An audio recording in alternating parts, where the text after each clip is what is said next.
वाणी चल रही थी।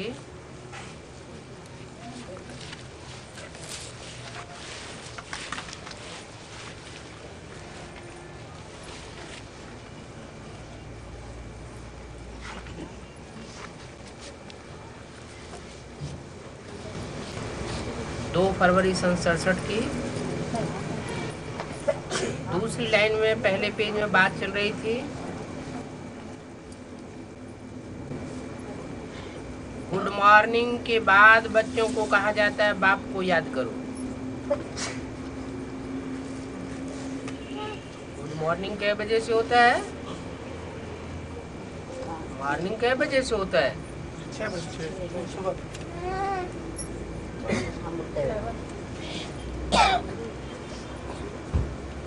विदेशियों के हिसाब से कै बजे होता है? रात 12 बजे। रात के 12 बजे से मॉर्निंग माना जाता है। तो बाप कब आते हैं? शिवरात्रि में आते हैं या दोपहर को दिन में आते हैं? रात में आते हैं। तो रात्रि के 12 बजे के बाद कहा जाता है गुड मॉर्निंग।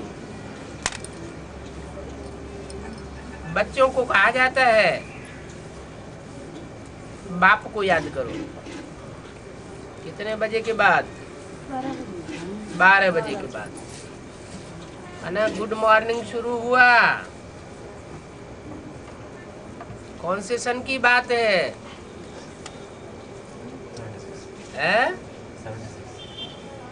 सुन चुके हैं आप लोग? 76 की बात है। विदेशी बच्चों ने बाप को प्रत्यक्ष किया और बाप ने आकर के कहा बच्चे गुड मॉर्निंग। सतयुग रूपी मॉर्निंग माना सवेरा। तुम्हारा अच्छा सवेरा आ गया। बाप को याद करो। उससे पहले क्यों नहीं कहा बाप को याद करो? रात्रि के 12 बजे से पहले क्यों नहीं कहते कि बाप को याद करो? क्यों? 76 से पहले बाप के रूप में आता ही नहीं।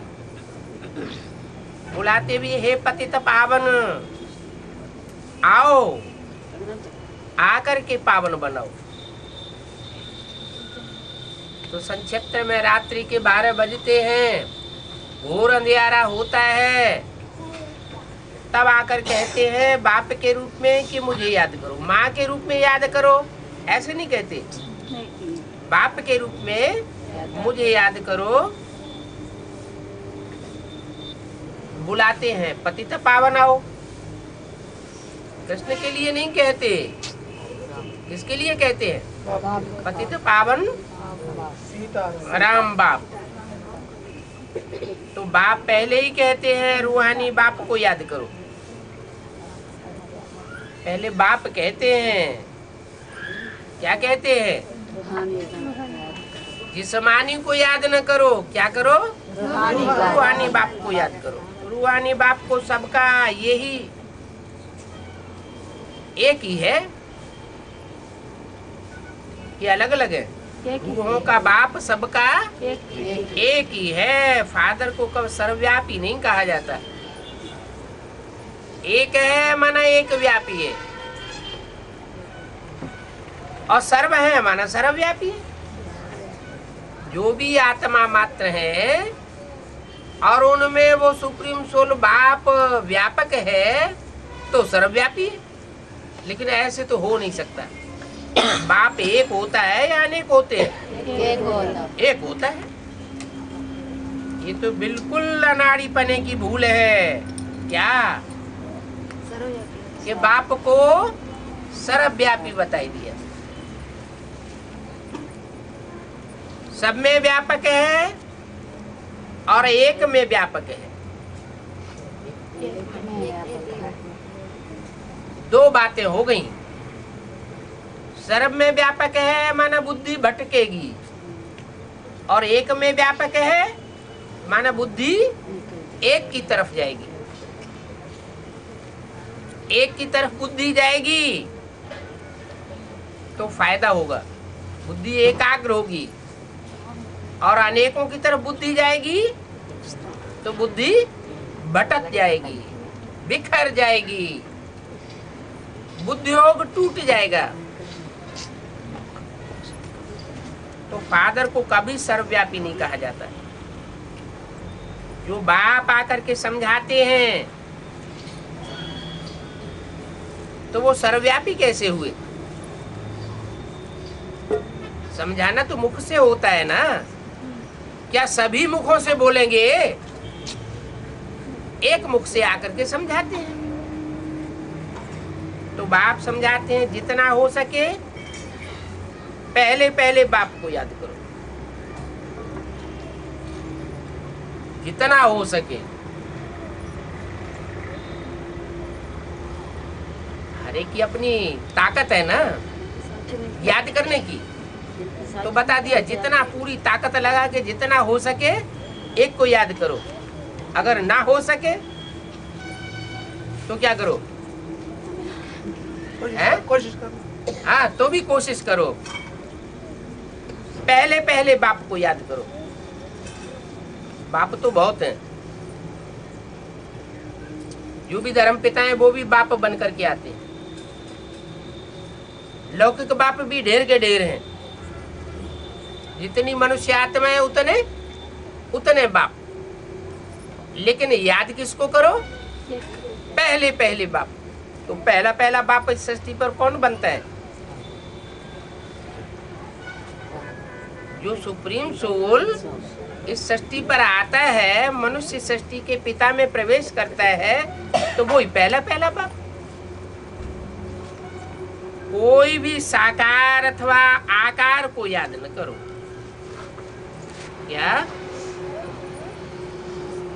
साकार आकार को याद ना करो। न साकार को याद करना है, न आकार को याद करना है, न बिंदी को याद करना है। बिंदी तो निराकार है। निराकार को भी याद नहीं करना, साकार को भी याद नहीं करना, आकार को भी याद नहीं करना, फिर याद किसको करना है? साकार में निराकार को याद करना। क्योंकि अकेला निराकार ज्योति बिंदु वो तो कुछ कर ही नहीं सकता, ज्ञान सुना ही सकता है बिंदु कोई फुदक फुदक के ज्ञान थोड़ा ही सुनाएगा। बिंदु कोई में प्रवेश करता है, फिर ज्ञान मुख से सुनाता है। और दृष्टि आंखों से देता है। जो भी कर्मेंद्रिय हैं, उन कर्मेंद्रियों से बच्चों को प्यार देता है। बिंदी कैसे प्यार देगी? बिंदी प्यार देती है क्या? प्यार की अनुभूति तो साकार शरीर के द्वारा ही होती है। इसलिए बताया, ना अकेले साकार को याद करो, न निराकार को याद करो, न आकारी को याद करो। किसको याद करो? जो साकार में निराकार ज्योति बिंदु आया हुआ है उसको याद करो। वो एक ही है। माना एक ही मुकर्रर रथ में आकर के संसार में प्रत्यक्ष होता है, अनेकों में आकर के प्रत्यक्ष नहीं होता है। ये तो बिल्कुल सहज बात है, सबकी बुद्धि में सहज ही आ जानी चाहिए। लेकिन होता क्या है, एक में बुद्धि नहीं टिकती और अनेकों में बुद्धि भाग जाती। अनेकों में बुद्धि भागती है तो कन्वर्ट हो जाते हैं, औरों को बाप बना लेते हैं, औरों की मत पर चल पड़ते हैं। कहाँ की बात? बड़ा ड्रामा की बात या ब्राह्मणों की संगम युगी दुनिया में ही ऐसे होता है। ब्राह्मणों की संगम युगी दुनिया में ही ऐसे हो जाता है। सुनना चाहिए एक से, लेकिन अनेकों की सुनते रहते हैं। तो ज्ञान बेविचारी हुआ, बेविचारी हुआ। अनेकों से सुना तो ज्ञान बेविचारी हो जाता है। मनुष्य कहते हैं हम बिजी रहते हैं, हमको फुर्सत नहीं है, परंतु याद करने की बात में तो सदैव फुर्सत है। बुद्धि तो किसी न किसी को याद करती रहती है ना। हाथों से काम करो और बुद्धि से याद करो, इसमें फुर्सत की तो बात ही नहीं। बाप युक्ति बताते हैं, ये भी जानते हो बाप को याद करने से ही हमारे पाप भस्म होंगे। क्यों? औरों को याद करने से पाप भस्म क्यों नहीं होंगे? एक बाप को याद करने से पाप भस्म क्यों होंगे? निराकार बाप, निराकार साकार निराकार बाप, निराकार आत्मा नहीं है, है? निराकार बाप साकार में आए हुए हैं ना। हाँ, साकार में आया हुआ है, तो निराकार की निशानी क्या? आत्मिक स्टेज है। निराकार की निशानी निसंकल्प, निराकारी, निर्विकारी और निरहंकारी। जो निराकारी होगा उसमें संकल्पों का घुमाड़ा नहीं चलेगा।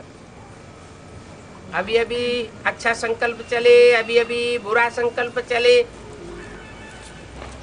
वो ऐसा नहीं होगा। वो तो असोचता है। क्या अभोक्ता है, तो उसको सोचने करने की दरकार नहीं है। तो जिसको सोचने करने की दरकार ही नहीं है, अकर्ता कहा जाता है। जैसे कि कर्म करते हुए भी नहीं करता है, देखते हुए भी नहीं देखता, सुनते हुए भी नहीं सुनता। सारी दुनिया ग्लानि करती है। सबसे ज्यादा ग्लानि किसकी होती है? बाप की ग्लानि होती है।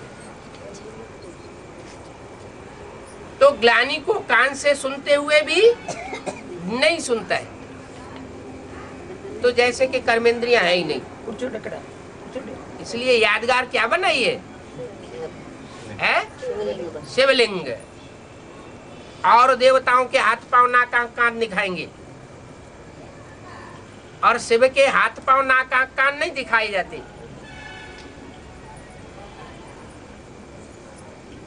उसको गोल आकार का दिखाया जाता है, अंडाकार। जैसे कि हाथ पांव नाक आंख कान है ही नहीं। तो ऐसे नहीं कि होते नहीं है, लेकिन जिस तन में प्रवेश करता है उस तन में ऐसा पार्ट बजाता है, तो वो निराकार है, निर्विकार है। जो निर्विकार है उसमें कोई पाप होता ही नहीं, निष्पाप है। जो निष्पाप है उसको याद करने से हम भी कैसे बनेंगे? निष्पाप बनेंगे। कोई हमारे साथ में पापी रहता हो, महापापी, और उसको याद करेंगे तो क्या बनेंगे? पापी बनेंगे। और हम निष्पाप को याद करेंगे तो निष्पाप बनेंगे। हमारे पाप अगर होंगे भी तो वो पाप सारे भस्म होते रहे। मुख्य बात है ये है क्या? जैसे को याद करेंगे वैसे ही बनेंगे। चोर डकैतों को याद करेंगे तो चोर डकैत बनेंगे। दुष्ट को याद करेंगे तो दुष्ट बनेंगे। वाइब्रेशन का संग तो होगा ना, तो संग का रंग जरूर लग जाएगा। हम निष्पाप निष्कलंक बाप को याद करेंगे तो हम भी निष्पाप बनेंगे। बाबा, वाइब्रेशन से कितना दूर तक पहुंचेगा? ये तो लेने वाले के ऊपर है। कहीं भी दुनिया के किसी भी कोने में बैठा हो, एक तार दूसरे तार से जुड़ेगा तो कनेक्शन हो जाएगा,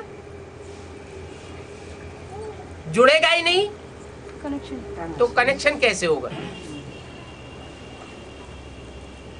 कोई से फोन से बात करते हैं, कनेक्शन जुड़ा हुआ होता है तो बात होती है, और कनेक्शन दूसरी तरफ से कटा हुआ है कट जाता है। कट जाए। तो वो हमारी बात सुनेगा, हम उसकी बात नहीं सुनेंगे। तो मुख्य बात ये है, धंधे आदि की कोई मना नहीं है। क्या? अपने पेट का धंधा आदि भले करो, लेकिन क्या करो? बाप को याद करो। बाप को याद करो। वो धंधे आदि करते हुए सिर्फ बाप को याद करो तो विकर्म विनाश हो जाए। ये तो समझते हो क्या कि हम पतित हैं? पतित माना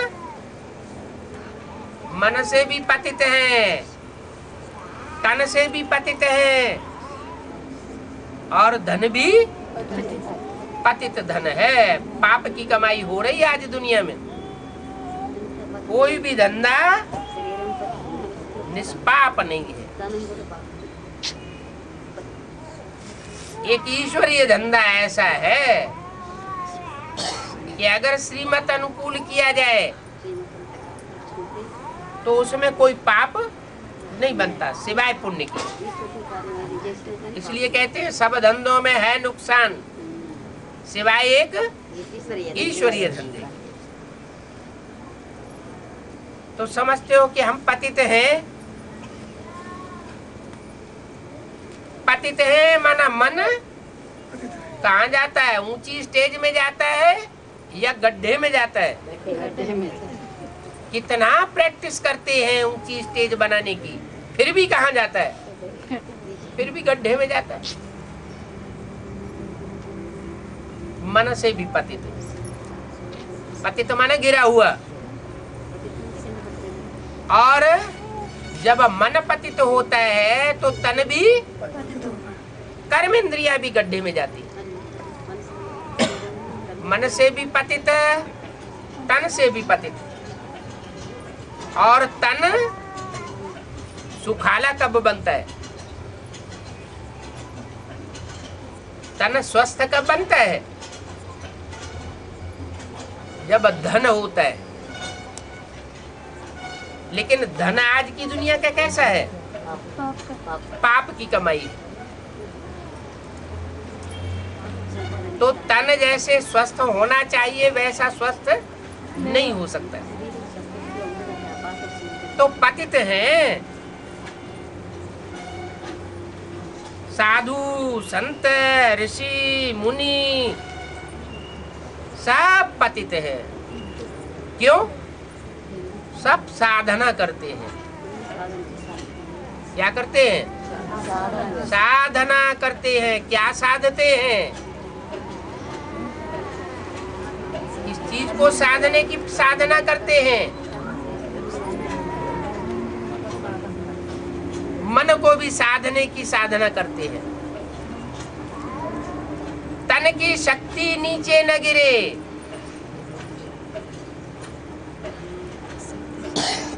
पतित न हो जाए, वो साधना करते हैं। तो साधना करते हैं इसका मतलब वो भी पतित हैं। कोई भी ऋषि मुनि साधु संत साधना करते हैं माना पतित है। साधना की जाती है भगवान से मिलने के लिए। क्या?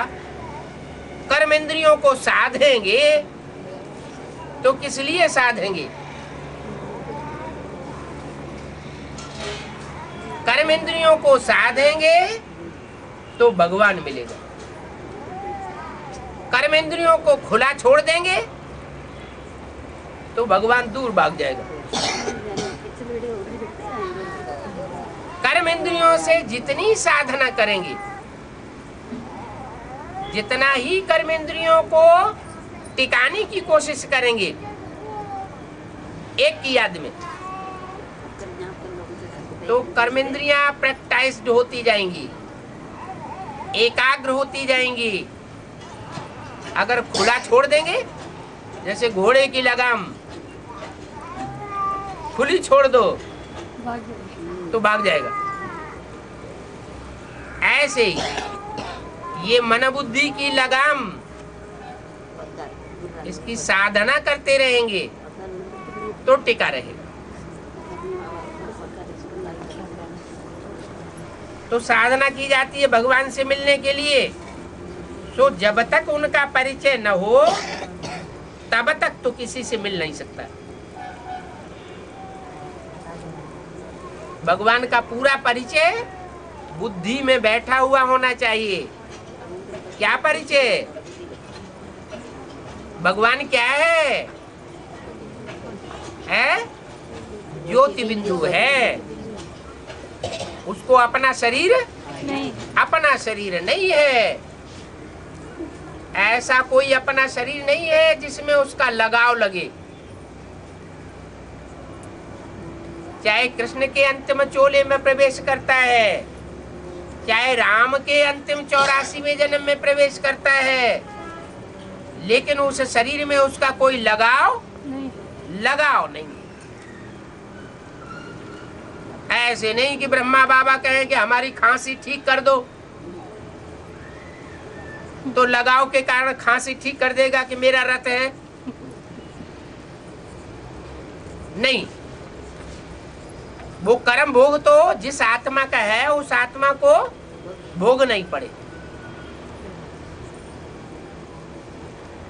वो निष्प्रय है, उसकी कोई लागत किसी में नहीं है, सबके प्रति समान है। सबको बराबर देने के लिए इस सृष्टि पर आया हुआ है। फिर सब एक जैसा पद क्यों नहीं पाते? एक जैसी मुक्ति, जीवन मुक्ति क्यों नहीं पाते हैं? क्योंकि हर आत्मा में, आत्मा जैसे बैटरी है। बैटरी कोई छोटी और कोई बैटरी बड़ी। तो जैसी जैसी बैटरी वैसी वैसी उसकी धारणा। तो परिचय चाहिए, आत्मा का भी परिचय चाहिए और परमात्मा बाप का भी परिचय चाहिए। परिचय होगा तो मिलेंगे, परिचय नहीं होगा, सर्वव्यापी समझते होंगे तो तीर्थों, टिकानों, मंदिरों, मस्जिदों में ठोकरें खाते रहेंगे। मिलेंगे किससे? मिलने का सवाल ही नहीं। तथाकथित ब्राह्मण क्या समझते हैं? कहते तो है मुख से परमात्मा सर्वव्यापी नहीं है, फिर क्या गलती कर देते हैं? सर्वव्यापी नहीं है ये कहते हैं, माना आधा ज्ञान तो है कि परमात्मा सर्वव्यापी नहीं है, लेकिन आधा ज्ञान है ही नहीं। कौन सा? एक व्यापी कहाँ है? सर्वव्यापी नहीं है तो एक व्यापी बताओ कहाँ है? तो अधूरा ज्ञान हो गया। अधूरा ज्ञान होने के कारण परमात्मा बाप से वो मिल नहीं सकते। तुम जानते हो बाप का परिचय दुनिया में कोई को भी नहीं है। क्या? जो वो दुनिया है बाहर की, उस दुनिया में कोई को नहीं है। और हमारी दुनिया, हमारी दुनिया तो बाप ही है। हमारी दुनिया कौन सी है? बाप ही हमारी दुनिया है। तो जो हमारी दुनिया है, हमारी दुनिया के जो भी भांति है, उनको बाप का परिचय है। देह का परिचय तो सबको है, बाकी इस देह में जो आत्मा है उसका और बाप का कोई को परिचय नहीं है। शरीर देखो कितना बड़ा है, बड़ी चीज का तो झट परिचय हो जाता है, और जो अति सूक्ष्म है उसका परिचय जल्दी नहीं हो पाता। आत्मा का परिचय तो जब बाप आवे तो बाप ही परिचय देवे। क्या भक्ति मार्ग में आत्मा का परिचय नहीं था? था? नहीं था। कोई कहते अणुअणीयांशम, अणु रूप है, तो समझ लेते थे कोई जड़ अणु होगा। कोई कहते थे अंगूठे मिसल है, तो सालिग्राम की बटिया बना दी अंगूठे मिसल। अब इतनी बड़ी अगर आत्मा हो और भ्रकुटी में बैठे तो गुमड़ा नहीं पड़ जाएगा? ऐसा तो कुछ है नहीं। आत्मा सब ज्योति बिंदु है, और ये परिचय बाप आकर के देते हैं कि तुम आत्मा भी ज्योति बिंदु हो, मैं भी ज्योति बिंदु हूं। आत्मा एक स्टार है, और वो स्टार बहुत सूक्ष्म है। जो आसमान के सितारे हैं वो तो देखने में आते हैं, और ये आत्मा रूपी सितारा तो इन आंखों से देख भी नहीं सकते। आधा कल्प एवर हेल्दी बनने के लिए है। क्या? आधा कल्प आत्मा एवर हेल्दी बन करके रहेगी, कोई बीमारी नहीं होगी। 2500 साल तक कोई बीमारी नहीं।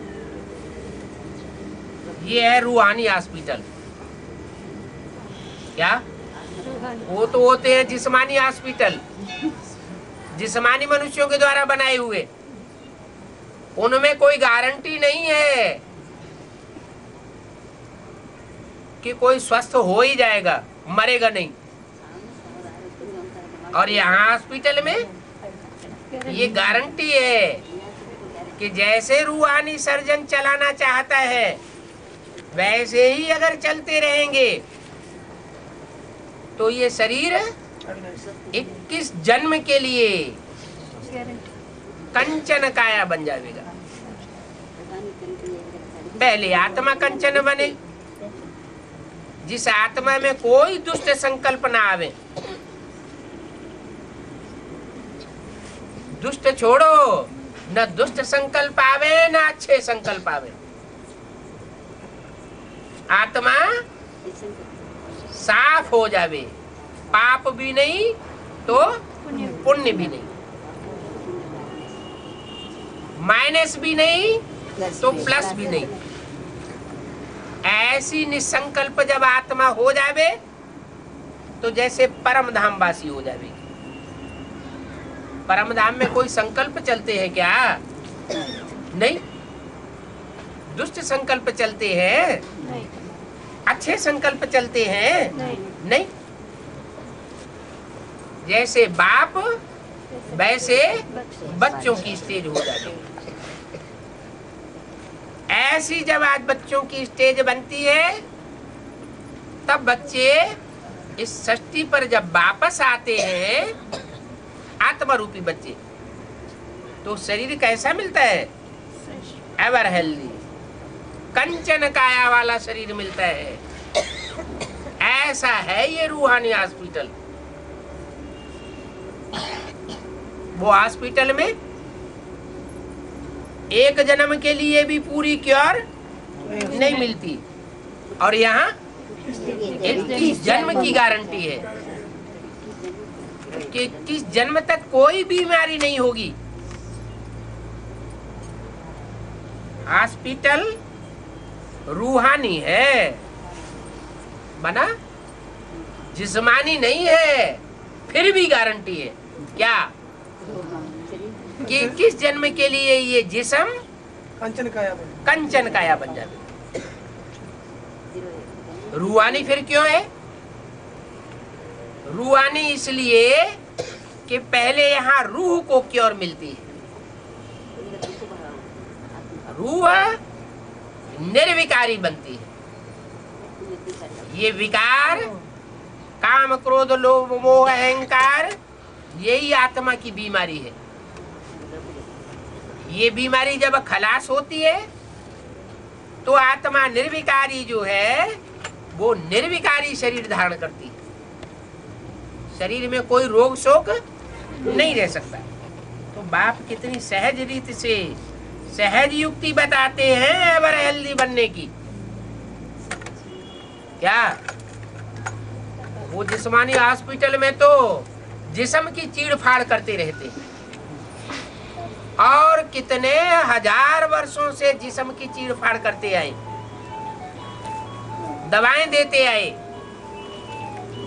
लेकिन शरीर फिर भी रोगी होते गए। मर्ज बढ़ता गया ज्यों ज्यों दवा की, बीमारियां भी बढ़ती गईं, दवाइयां भी बढ़ती गईं, हॉस्पिटल भी बढ़ते गए, वैद्य और डॉक्टर भी बढ़ते चले गए और दुनिया की रोगियों की जनसंख्या भी बढ़ती चली गई। तो निदान हुआ या बीमारी का विस्तार हुआ? और ये विस्तार हो गया।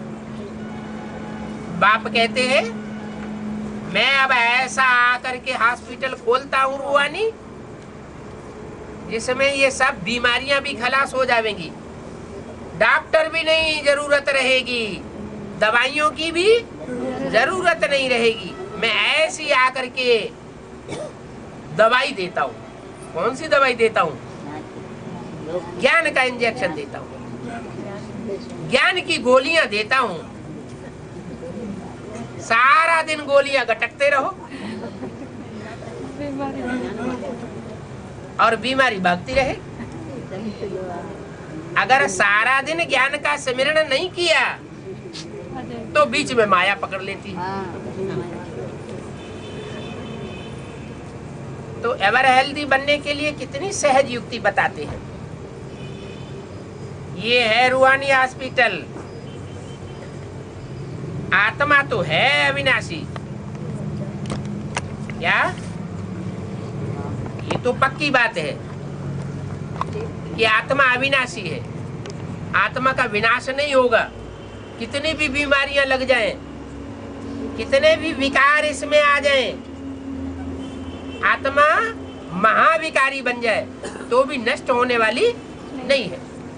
शरीर तो नष्ट होता है, वो जिस्मानी हॉस्पिटल होते हैं तो शरीर नष्ट हो, भले जिस्मानी हॉस्पिटल है तो भी जिस्म नष्ट हो जाते हैं। और यहाँ रूहानी हॉस्पिटल है, इसमें रूह के नष्ट होने की तो बात नहीं, लेकिन रूह सुधर जाती है, निर्विकारी बन जाती है।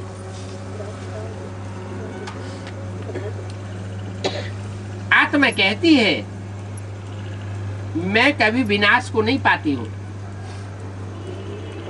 इतनी सब आत्माएं हैं, वो सब अविनाशी है, विनाश किसी का भी नहीं होता। और शरीर जितने भी हैं वो सब विनाशी है।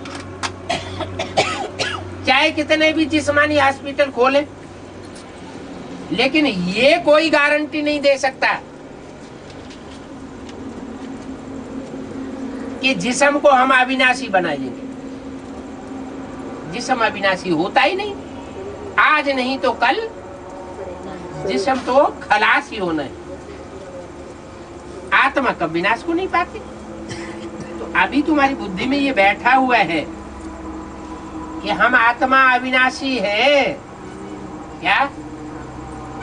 आत्मा में जो भी पार्ट भरा हुआ है वो भी अविनाशी भरा हुआ है, पार्ट का भी विनाश नहीं होता। हम 84 जन्म लेते हैं। कौन? आत्मा। अच्छा, जो 84 जन्म नहीं लेते वो आत्मा ही नहीं है, है? नहीं है? है या नहीं है? अरे है तो वो आत्मा है, जो अपने लेकिन वो देवान में बनी रहती है, अपने देवान को पूरा पूरा त्याग नहीं पाती। जो ज्ञान की गोलियां, ज्ञान के इंजेक्शन बाप देते हैं वो दवाई को यूज नहीं करती, अथवा दूसरे डॉक्टरों की मत पर चल पड़ती है, तो पूरा फायदा नहीं होता, उनमें देहभान रह जाता है।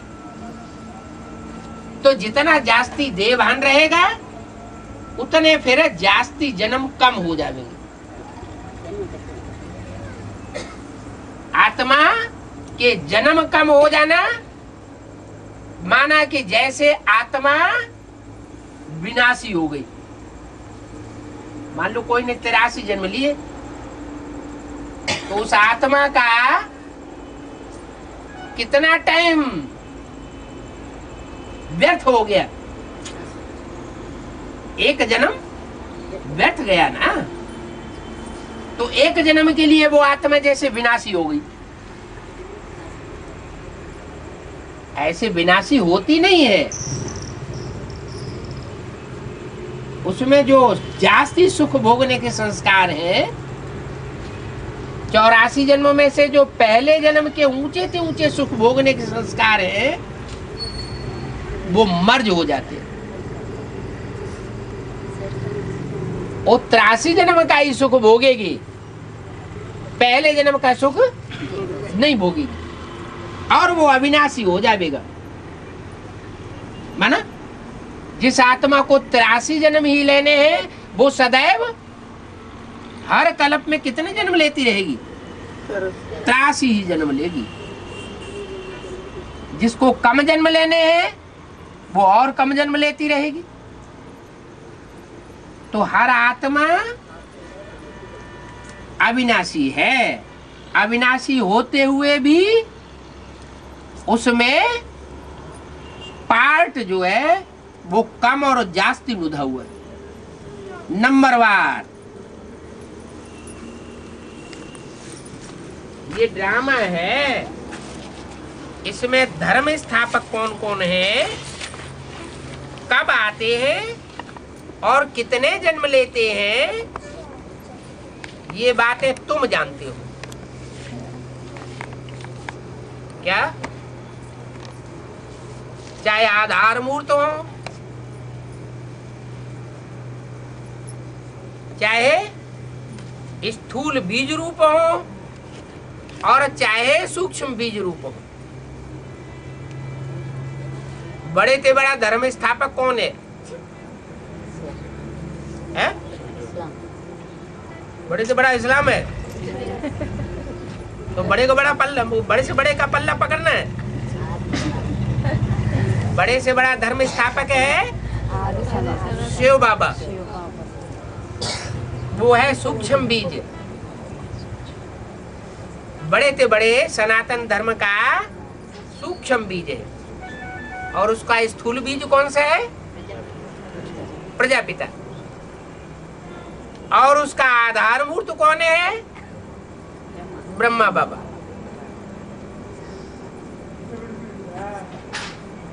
तो चाहे आधार मूर्त हो, चाहे सूक्ष्म बीज रूप हो, चाहे स्थूल बीज रूप हो, उन धर्म पिताओं को हम जानते हैं और दुनिया में कोई नहीं जानता। वो सिर्फ इतना जानते हैं हमारे धर्म का धर्म पिता इब्राहिम, मोटा मोटा जान लेते हैं। लेकिन ये थोड़े जानते कि जो इब्राहिम ऊपर से आया उसका अपना शरीर कौन सा होता है। जो ऊपर से आता है, जो भी धर्म पिता पहली बार, उसका अपना शरीर होता है क्या? अपना शरीर तो होता ही नहीं। फिर वो कैसे इस सृष्टि पर पार्ट बजाता है? तो वो हम जानते हैं ना, दुनिया में और तो कोई नहीं जानते। 84 जन्म गाए जाते हैं।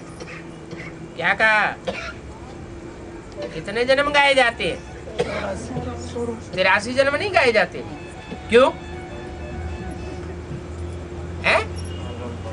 हाँ, जो ऑलराउंड पार्टधारी है वो देवता बनते हैं। जो देवता बनते हैं उनका गायन होता है। जो देवता नहीं बनते, असुर के असुर ही रह जाते हैं, देह अभिमानी के देह अभिमानी रह जाते हैं, उनका गायन नहीं होता, उनका पूजन नहीं होता। 84 जन्म लेने वाले गाए जाते हैं। तो जरूर किसी एक ही धर्म के होंगे। कौन? जो 84 जन्म जिनके 84 जन्म गाए जाते हैं वो एक ही धर्म के होंगे, दूसरे धर्म में कन्वर्ट होने वाले नहीं होंगे। तो कितने हुए टोटल? अरे 84 जन्म लेने वाले कितने हुए? 9 लाख 16,108। सबके तो 84 जन्म नहीं हो सकते। मानो 500-700 करोड़ जो भी मनुष्य आत्माएं हैं, सबके 84 जन्म नहीं हो सकते। सब धर्म इकट्ठे तो आते ही नहीं है जो 84 जन्म हो। कोई ड्रामा के बीच में आते हैं तो उनके आधे जन्म कम होंगे कि नहीं होंगे?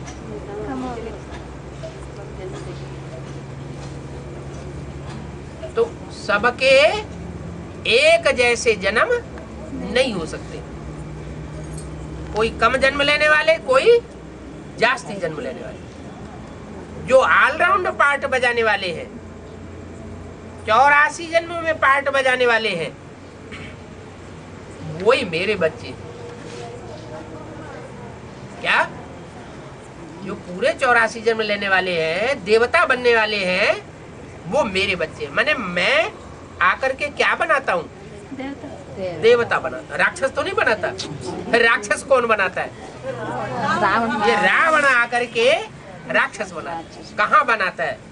द्वापर युग में रावण आता है, फिर राक्षस बनाता है। संगम युग में नहीं बनाता। संगम युग में तो शूटिंग पीरियड में रावण होता है या नहीं होता है? होता है। अच्छा, मधुबन में माया रावण आता है या नहीं आता है? आता है। मधुबन में ये कहें कि राम राज्य है, ये बात सही है क्या? मधुबन में राम राज्य नहीं कह सकते। राज्य फिर भी किसका है? रावण का राज्य। कितने साल हो गए रावण का राज्य चलते चलते? मधुबन में 70 साल होने को आए, अभी भी राम का राज्य नहीं है। अरे सारी दुनिया के ऊपर रावण राम का राज्य तो छोड़ो, अपनी घरवाली के ऊपर भी राम का राज्य नहीं है। वो भी रावण की जेल में, रावण के कंट्रोल में। तो फिर राम राज्य कैसे कहा जाए? क्या राज्य है? रावण राज्य। यथा राजा तथा प्रजा। सब कौन संप्रदाय हुए? रावण संप्रदाय। हम गाय के लिए रावण संप्रदाय? हम ब्राह्मण संप्रदाय है? कोई लड़ाई लड़े कि हम तो ब्राह्मण संप्रदाय, हमको रावण संप्रदाय क्यों कहा? कहना चाहिए या नहीं कहना चाहिए? रावण संप्रदाय कहना चाहिए या नहीं कहना चाहिए? क्यों? हम ब्रह्मा के पुत्र नहीं है? पूरा नहीं बने। क्यों नहीं बने? चलते नहीं ना। बच्चा कोई आधा पैदा भी होता है? बच्चे के बुद्धि में बाप के बारे में। हाँ, निश्चय अनिश्चय का चक्र अभी भी चलता रहता है। जब निश्चय होता है कि ये हमारा बाप है, एक व्यापी है, एक रूप वाला है, साकार में आया हुआ है, तो जैसे हम जन्म लिया। और जब अनिश्चय बैठता है, अरे ये कैसे बाप हो सकता है? बाप ऐसा होता है क्या? है? नहीं बाबा ना, ऐसा बाप नहीं होता है ना। है? माता जी कहती है ऐसा बाप नहीं हो सकता है। तो अनिश्चय आ गया, तो ये बाप नहीं है। जब बाप नहीं है तो जैसे कि हम बाप के बच्चे ही नहीं। जब बच्चे नहीं तो जैसे हमारी मृत्यु हो गई। निश्चय है। बाबा ऐसे शूटिंग में ऐसा आता है तो ब्रॉड शूटिंग में कैसा पार्ट होता है? वहाँ भी ऐसा ही होगा। बाप नहीं मिलेगा उनको? नहीं, वहाँ विकर्म करेंगे। जब बाप नहीं है तो विकर्म कराएगा रावण। और ये निश्चय हमको बाप मिला हुआ है तो श्रीमत पर चलेंगे। जितना यहाँ श्रीमत पर चलेंगे तो श्रेष्ठ को पहचानेंगे, तभी तो श्रीमत पर चलेंगे। श्रेष्ठ थे, श्रेष्ठ को पहचाना ही नहीं तो श्रीमत पर कैसे चलेंगे? तो बीच में याद तो कट हो जाता है ना बाबा, इसलिए तो मैं पूछ रहा हूँ। तो बीच का जो समय होता है, हाँ, उस समय ब्रॉड शूटिंग में कैसा होता तो है? क्यों कट हो जाता है?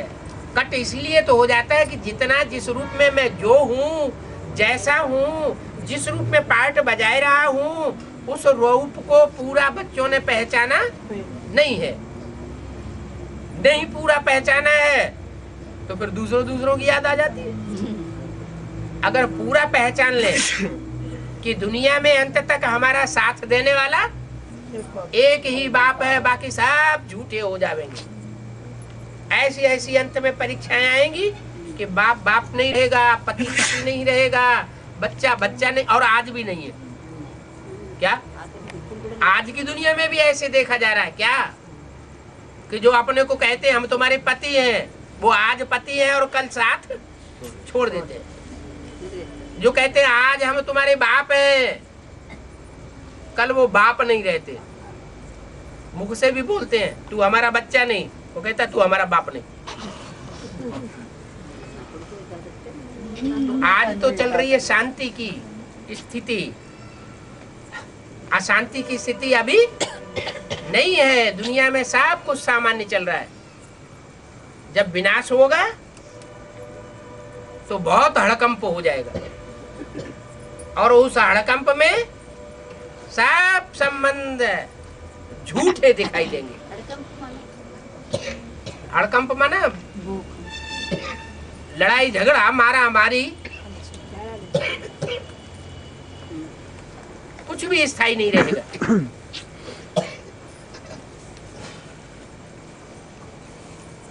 तो 84 जन्म जिनके गाए जाते हैं वो जरूर एक ही धर्म के होंगे, दूसरे धर्म में कन्वर्ट होने वाले नहीं होंगे।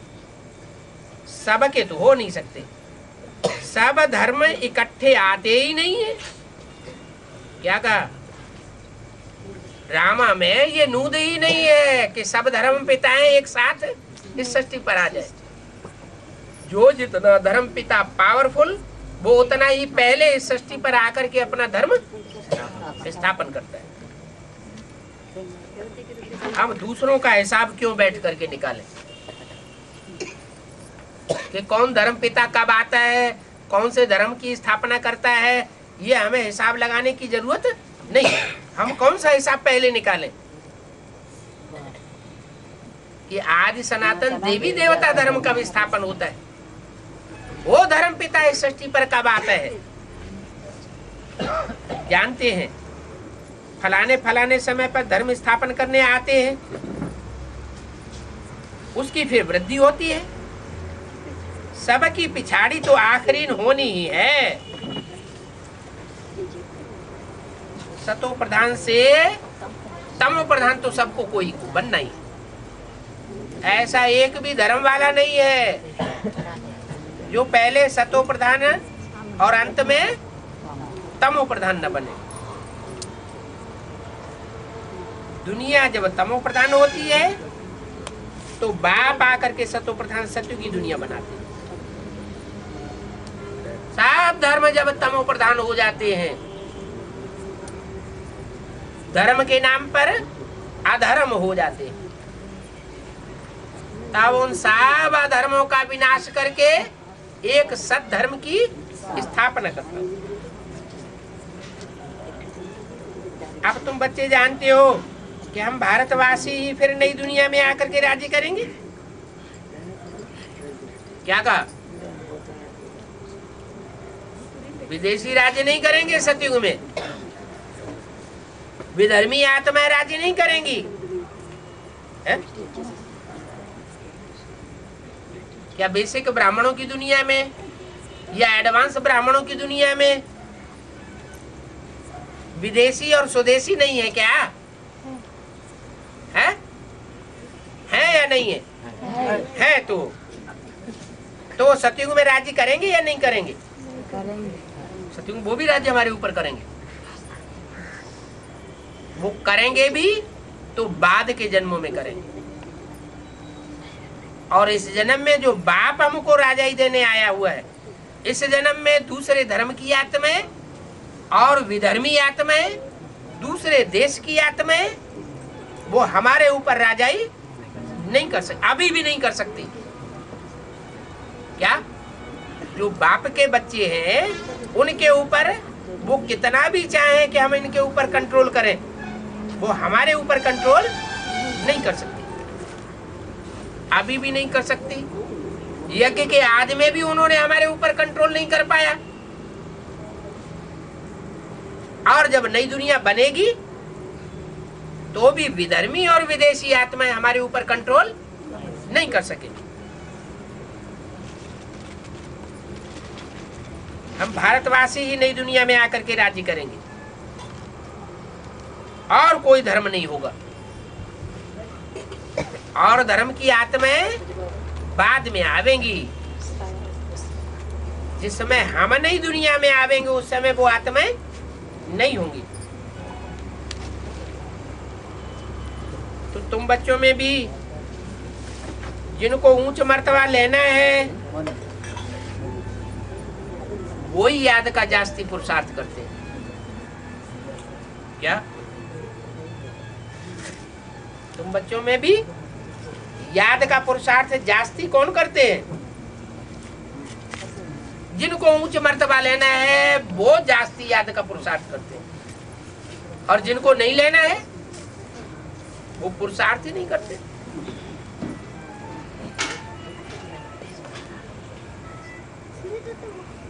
और समाचार भी बाप को लिखते हैं कि बाबा हम इतना समय याद में रह सकता हूं, इतनी हमारी बुद्धि टिकती है। कई तो पूरा समाचार लज्जा के मारे देते ही नहीं, पूरा याद नहीं करते, पूरा पुरुषार्थ नहीं करते, टाइम वेस्ट करते रहते हैं। तो अपना समाचार पूरा पोता मेल लिखते भी नहीं,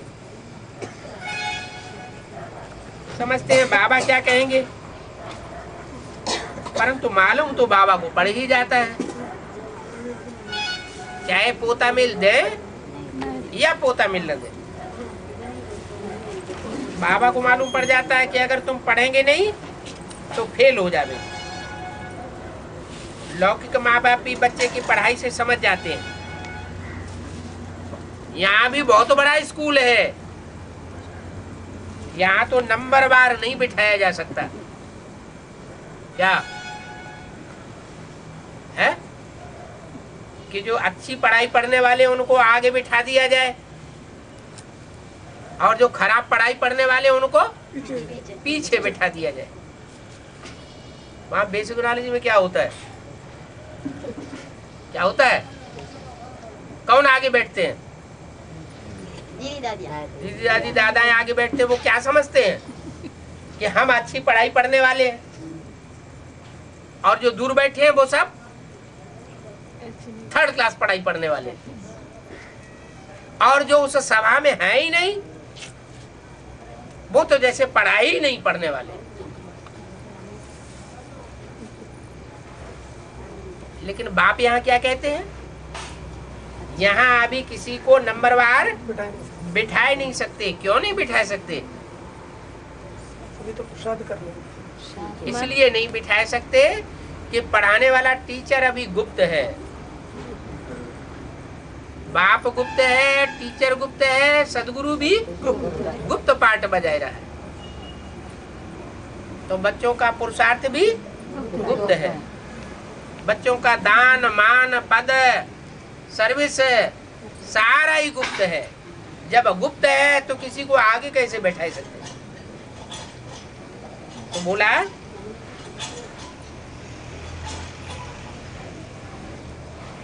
नंबरवार नहीं बिठाया जा सकता, बुद्धि से समझा जाता है कि ये ऊंच पद पाने वाले हैं, ऊंच नंबर में आने वाले हैं। नंबरवार तो होते ही है। अभी अहमदाबाद में बाबा अच्छे अच्छे बच्चों को भेज देते हैं। क्या कहा? अभी अभी माने कब? कब की बात है? 67 की बात है कि 67 में 67 में गुजरात में बाबा के द्वारा स्थापन किया हुआ पहला सेंटर स्थापन हुआ। उससे पहले गुजरात में कोई सेवा नहीं हुई थी, तो बाबा वहां अच्छे अच्छे टीचर्स भेजते थे। तो बाबा अभी अहमदाबाद में अच्छे अच्छे बच्चों को भेज देते हैं, वो बच्चे चले जाते हैं तो लिखते हैं महारथी चाहिए। तो जरूर समझते हैं ना कि वो हमारे से नामी ग्रामी और होशियार हैं। जब तक कोई नहीं है तो चला भी देते, तो नंबरवार होते हैं ना। प्रदर्शनी में भी अनेक प्रकार के आते हैं समझने वाले, तो गाइड्स खड़े रहने चाहिए जांच करने के लिए। रिसीव करने वाले तो जानते ही हैं कि ये किस किस्म का आदमी है, तो उनको फिर इशारा करना चाहिए। इसको इशारा करना चाहिए, अच्छे टीचर को इशारा करना चाहिए कि इनको तुम समझाओ। तो सब समझते हैं, first grade, second grade, third grade, नंबरवार तो है ना। वहां तो सबको सर्विस करनी है। कोई बड़ा आदमी है तो जरूर बड़े आदमी की सब खातिरी करेंगे। यह तो कायदा है क्या कि जो बड़ा है, समाज में बहुत मान्यता प्राप्त है, तो उसकी खातिरी करनी चाहिए। क्यों? पूर्व जन्म में जरूर उसने कोई अच्छे कर्म किए हैं, तो इस जन्म में उसे मान मर्तबा मिल रहा है। तो यहाँ भी जो सर्विस का नाम निकालते हैं, उनकी खातिरी अथवा महिमा तो की जाती है ना। सबसे बड़ी खातिरी है यह, क्या उनकी महिमा की जाती है, ये फलाना बहुत धनवान है, रिलीजियस माइंडेड है। 2 फरवरी सन 67 की वाणी का दूसरा पेज। अब तुम जानते हो ऊंच ते ऊंच भगवान है क्या? ऊंच ते ऊंच उनकी महिमा तो करते हैं, करनी चाहिए, लेकिन यहाँ ऊंच ते ऊंच हमारी बुद्धि में क्या बैठ गया कि दुनिया में सबसे जास्ती ऊंच पार्ट बजाने वाला तो भगवान का पार्ट। कहते भी हैं बरोबर ऊंच ते ऊंचे है। फिर बोलो, उनकी बायोग्राफी तो बताओ, जीवन कहानी तो बताओ। ऊंचते ऊंचे है तो बिना कुछ किए ऊंचते ऊंचे बन जाते हैं क्या? ऊंचते ऊंचे कर्म करके गया होगा तो ऊंचते ऊंच उसकी बायोग्राफी है। तो कह देते वो तो सर्वव्यापी है। अब सर्वव्यापी है तो बायोग्राफी बताने की बात खलास हो जाती है। एकदम देखो ऊंचते ऊंच को नीचे पटक देते हैं। सर्वव्यापी है माना कण कण में व्यापक है। तो कण कण जो मिट्टी होते हैं, मिट्टी के कण, वो तो पांव के नीचे आ जाते हैं, तो सबसे नीचे गिरा दिया ना। बाप कहते हैं मैं तो सर्वव्यापी हूं ही नहीं, मैंने तो कभी कहा ही नहीं क्या कि मैं सर्वव्यापी हूं। तुम समझा सकते हो सबसे ऊंचे ऊंचे है भगवान।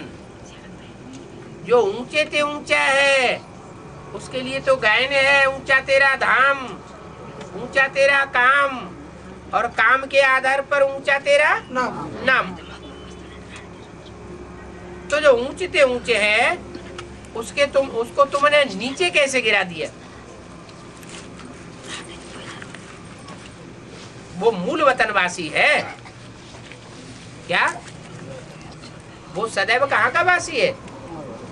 जो ऊंचे से ऊंचा धाम है वहां का वासी है, और हम कहाँ के वासी हैं?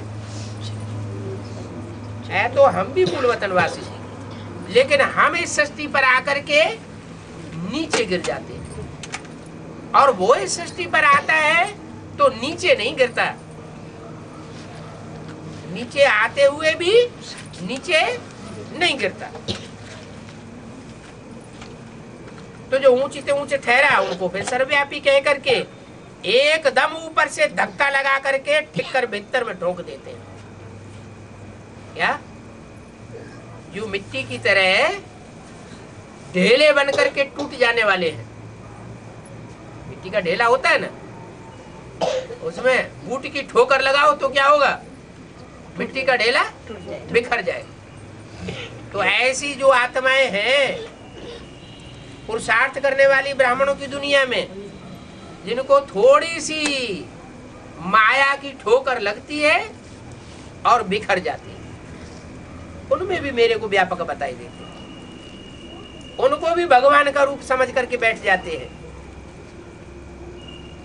भीतर जो दीवाल की तरह, भीत माने दीवाल, दीवाल की तरह पुरुषार्थ के रास्ते में रोड़ा बन करके अटक जाती है। दीवाल खड़ी कर देते हैं, आगे नहीं बढ़ने देंगे, न खुद आगे बढ़ते हैं न दूसरों को आगे बढ़ने देते हैं। ऐसे ऐसे विघ्न पैदा कर देते हैं। तो ऐसे विघ्नों की दीवार खड़ी करने वालों को भी भगवान का रूप समझ लेते हैं। भगवान आता है स्वर्ग स्थापन करने, माया क्या करती है? विघ्नों की दीवार खड़ी कर देती है, माया आगे बढ़ने नहीं देती। तो ऐसे मायावियों को भी क्या समझ लेते हैं? भगवान उनमें व्यापक समझ लेते हैं कि यही भगवान का रूप है। फिर वो मायावी आत्माएं जो है वो भी अपने को समझ के बैठ जाती हैं। बड़े बड़े पोस्टर छपाते हैं कि भगवान की 3 मूर्तियां और कोई नहीं हो सकती, हमें ही 3 मूर्ति शिव हैं। अपने पोस्टर छपाए के संसार में प्रत्यक्ष करते हैं कि देखो हम ही साकार में भगवान के रूप में, हम इस दुनिया को पलटने वाले हैं, हम इस पतित दुनिया को पावन बनाने वाले हम साबित होंगे। बाप कहते हैं ये तो पत्थर ठिक्कर भित्तर है, मैं इनमें नहीं आता हूँ। जो अपन को भगवान कहते हैं, भगवान साबित करते हैं, मैं उनमें आता ही नहीं। वो तो बड़े से बड़े हिरण्यकश्यप है, मैं हिरण्यकश्यप में थोड़े ही आता हूँ। क्या मैं किस में आता हूँ? प्रहलाद में आएगा कि हिरण्यकश्यप में आएगा? प्रहलाद में आएगा। प्र माना प्रकट रूपेण, आह्लाद माना खुशी। जो आत्माओं को प्रकट रूप की खुशी देता है, मैं उसमें प्रवेश करता हूँ। इसलिए बाप कहते हैं न दुख दो और न दुख लो। दुख देने वाले में नहीं आता, किस में आता हूँ? सुख देने वाले और सुख लेने वाले में।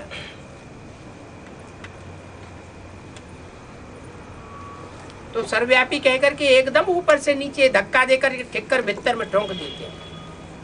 ऐसे मनुष्यों को बंदर, उल्लू, पाजी नहीं कहेंगे तो और क्या कहेंगे?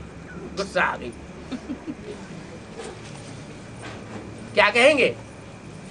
जो मेरे को सर्वव्यापी बताए देते हैं, पत्थर ठिक्कर भीतर में बताए देते हैं, उनको क्या कहेंगे? पहला नाम दिया बंदर, और बंदरों की सेना लेते हैं, बंदरों की ही सेना लेते हैं और फिर उनको बंदर बताए देते हैं। तो फिर जिनकी सेना ली है वो भी कभी सर्वव्यापी कहते रहे होंगे? नहीं कहा होगा।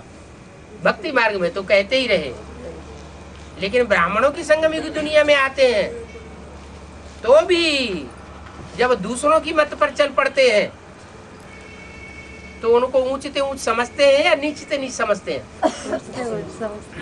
दूसरों की मत पर चलते हैं और बाप का विरोध करते हैं, तो इससे साबित होता है कि बाप से भी उनको ऊंच समझ लिए।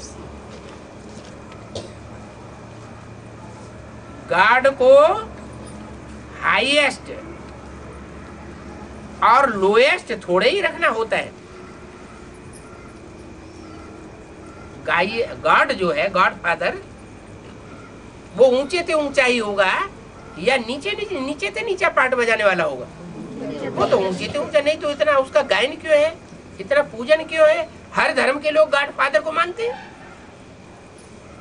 दुनिया में कितने मनुष्य हैं जो भगवान को इतना याद करते हैं, तो जरूर ऊंचे से ऊंचे पार्ट बजाया होगा ना।